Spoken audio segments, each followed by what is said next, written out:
You already know what time it is. We back from break, so we hopping right back into it. Y'all remember what happened in the last chapter, bruh? Maharaga is here finally. We think he was adapting to the Yang, to the craziest thing we figured out in the series. He adapted to Unlimited Void. What we doing? How we moving forward with this? And believe it or not, I didn't get spoiled for the chapter this week. I almost did. I ain't gonna sit here and lie to you. I almost did. Just scrolling through Facebook and I seen Sukuna's face, but as soon as I seen it, I turned my brain off so fast, dude. And I blocked the page. So I'm done. It's too many risks on the internet. We just gonna hop back into the chapter, bro. Let's get it, dude. Let's see, man. Same chapter title. We good. They talking about that's Maharaga. So that's the crown jewel of the Zenin clan. It's a Shikigami with the ability to adapt to any attack. You're saying it was even able to adapt to unlimited void? Yeah, we on some big dog stuff. It's hovering behind Sukuna like one of the coldest looking stands. Gojo was well aware of Maharaga's abilities. In his battle with Yorozu, Sukuna used Maharaga's adaptation ability for himself in order to see through her construction technique. The domain expansion sure hit effect cancel out each other a total of 5 times. Gojo's sure hit effect targeted everything within the domain. Sukuna's sure hit effect, however, targeted everything within the domain except himself, which meant that the sure hit effect targeting Sukuna was still in place. He continued to take on Unlimited Void 5 times, all while shouldering the burden of Maharaga's adaptation. And the one who actually bore the burden was... He adapted to Unlimited Void within 0.01 seconds. There's no way. Not only did the wheel not turn, but he only summoned Maharaga after he took my attack. Did Sukuna take over the burden of I can't even say the name. Maharaga's adaptation ability? No. The one taking the damage to use the adaptation was Megami Soul. Megami still in that ball. Y'all remember when he was, hey, this not funny though, but when his sister died, he was curled up in that ball crying cuz ain't left the position, bruh.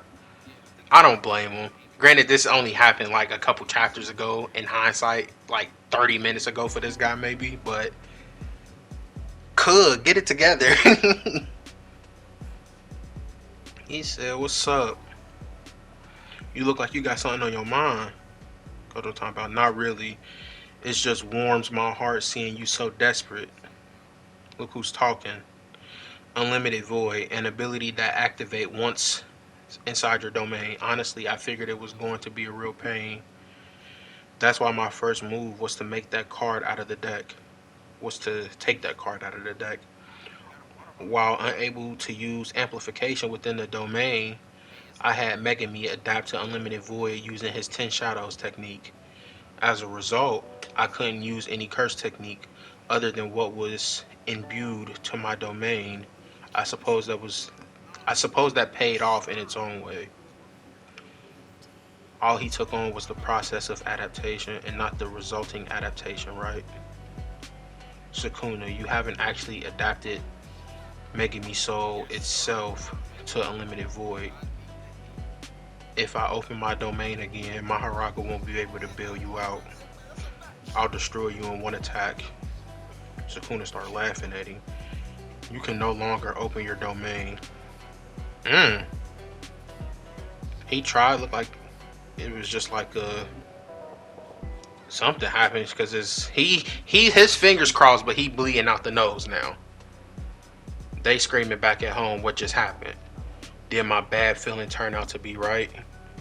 Using reverse curse technique to heal your exhausted innate technique looks like you strain yourself a bit.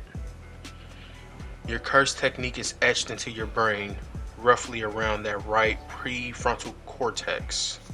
You've been using curse energy to damage your own brain, then using reverse curse technique to refresh your burnt out technique. Even using it that way is too risky. The brain, especially the part of the brain where curse techniques are concerned, is a black box. It isn't as simple as thinking about healing it, then just doing it. Based solely on the amount of times he's done it already, he should be at death's door. He did something that reckless 4 times, and just a second ago makes it 5. I thought Gojo had been getting used to healing his brain, but it looks like he's suffering this. I don't know that word, so I'm gonna say he's suffering the consequences. Yeah, just threw y'all for a loop.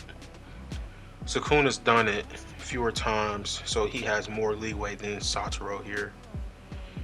You've reached the limit completely. Separate from healing your flesh and bones. Supposing you could expand your domain again, you'd perish the moment you did so. Not to mention the fact that you wouldn't be nearly precise enough to oppose me. Yeah, Gojo looked like he down and out, exhausted. Next, I'll close the barrier of my domain, and you will be left with nowhere to run.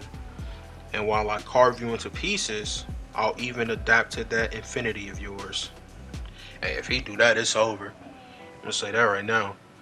This is goodbye. You were born in an era without me and hailed as the strongest, and yet you turned out to be painfully ordinary. Domain expansion. Wait. He did it, and Sukuna's eyes are literally bloodshot, and he's bleeding from the eyes and nose. It hadn't even been 10 seconds since Sukuna took a blow from Unlimited Void. And yet, just like Gojo, Sukuna's brain sustained enough damage to make domain expansion impossible. Gojo start getting weak. Look like it's hitting you pretty damn hard. My students are watching, you know. I'm gonna go ahead and keep showing off. Look like he rushed him, hit him with a right hook. Uh-oh. The loneliness that comes with unrivaled strength. The one who will teach you about love is... Shit. Neither yelled. The decisive battle of the strongest head goes to round 2. Yeah, we in the second part of this fight now. So, what I just got from this whole engagement was... even though this man has infinite cursed energy, it's a limit to it. Even though this dude can adapt to anything, obviously it's a limit to that as well. But I didn't well, I mean, what else was supposed to happen? Of course, they domains were supposed to clash right out the get-go, but I guess what I'm saying now is I don't know what the hell's about to happen. Like, I don't know. They just gonna have to box it out again. We gonna have to see more techniques again. I think, if I'm not mistaken, I don't know if they showed. I'm not about to sit here and try to figure out if they show all of Megumi's 10 shadows. I feel like there's one missing that we haven't seen. I'll have to go back and look. But cool, we in round 2. I'm all for this. I'm trying to see my other dog's box. So I don't know how this progression is about to take. I don't know. I don't know. Great chapter though. Definitely like that chapter. Man, that picture of they both taking damage. Like they both taking damage. They both doing what they need to do. Let's say that. I don't know though. I mean, y'all think if Gojo was alive back in the Han era, that he would be top dog?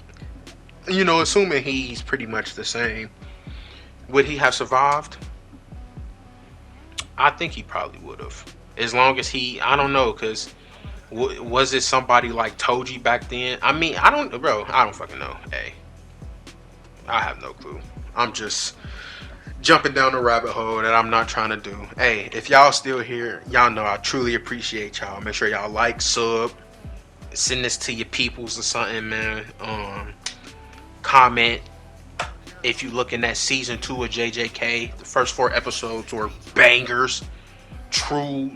I ain't gonna say it's peak, of course not, because you know what I'm saying. I ain't gonna lie.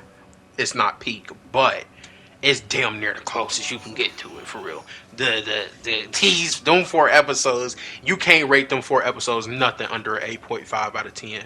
I think even giving it an 8 is disrespectful.